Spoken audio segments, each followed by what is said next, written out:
मत्ती रचित सुसमाचार 5 अध्याय उसका 1 पद से लेकर 20 पद तक। दुष्टात्माग्रस्त व्यक्ति को चंगा करना। वे झील के पार गिरासेनियों के देश में पहुँचे। जब वह नाव पर से उतरा तो तुरंत एक मनुष्य जिसमें अशुद्ध आत्मा थी कब्रों से निकलकर उसे मिला। वह कब्रों में रहा करता था और कोई उसे सलाखों से भी न बांध सकता था, क्योंकि वह बार बार बेड़ियों और साँकलों से बांधा गया था। पर उसने साँकलों को तोड़ दिया और बेड़ियों के टुकड़े टुकड़े कर दिए थे और कोई उसे बस में नहीं कर सकता था। वह लगातार रात दिन कब्रों और पहाड़ों में चिल्लाता और अपने को पत्थरों से घायल करता था। वह यीशु को दूर ही से देखकर दौड़ा,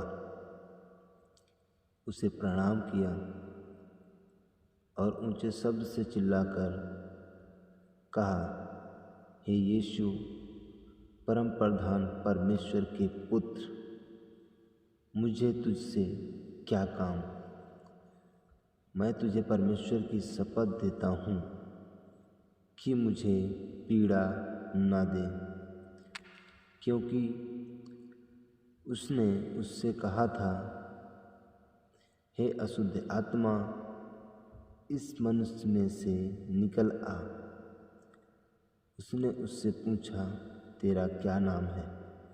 उसने उससे कहा, मेरा नाम सेना है, क्योंकि हम बहुत हैं। और उसने उससे विनती की, हमें इस देश से बाहर न भेज। वहाँ पहाड़ पर सूअरों का एक बड़ा झुंड चर रहा था। उन्होंने उससे विनती करके कहा, हमें उन सूअरों में भेज दे कि हम उनके भीतर जाएं। अतः उसने उन्हें आज्ञा दी और अशुद्ध आत्मा निकलकर सूअरों के भीतर बैठ गई और झुंड, जो कोई 2000 का था, कड़ाके पर से झपटकर झील में जा पड़ा और डूब मरा। उनके चरवाहों ने भागकर नगर और गांव में सुसमाचार सुनाया, और जो हुआ था लोग उसे देखने आए। यीशु के पास आकर वे उसको, जिसमें दुष्टात्माएं थी अर्थात जिसमें सेना समाई थी, कपड़े पहनाए और सचेत बैठ देखकर डर गए। देखने वालों ने उसका, जिसमें दुष्टात्मा थी, और सूअरों का पूरा हाल उनको कह सुनाया। तब वे उससे विनती करके कहने लगे कि हमारी सीमा से चला जा।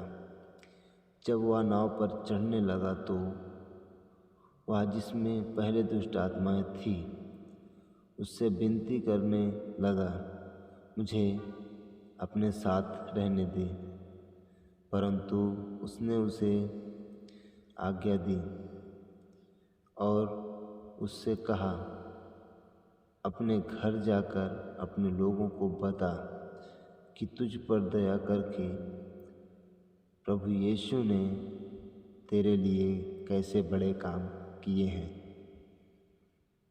वह जाकर दिकापुलिस में इस बात का प्रचार करने लगा कि यीशु ने मेरे लिए कैसे बड़े काम किए, और सब लोग अचंभा करते थे। आमीन, हालेलुया।